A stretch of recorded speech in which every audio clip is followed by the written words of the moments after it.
All right, coaches, hopefully you saw in Jackie's staff meeting recap, small things or big things. This certainly applies for deadlifts. When we're looking at people's form and technique for deadlifts, every little half inch of body position makes a big difference in terms of muscle recruitment.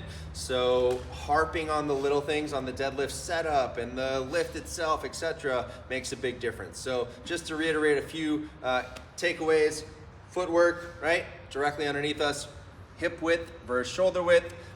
Generally though, if you have somebody who's on the larger size, if they have a bigger belly, a wider foot stance is better so that they can get their belly in between their legs and still keep their spine neutral.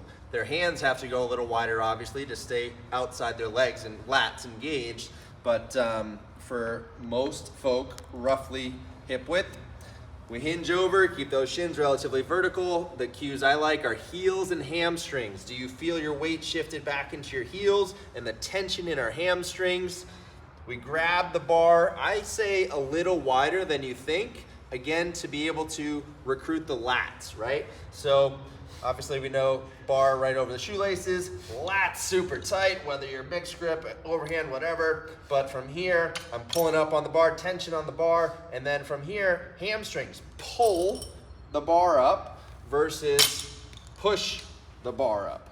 I know we get a little more energy and momentum with the quads involved a little bit, but for me, I like starting right in the hamstrings right away. Let's see if we can keep the weight shifted in the heels and hamstrings.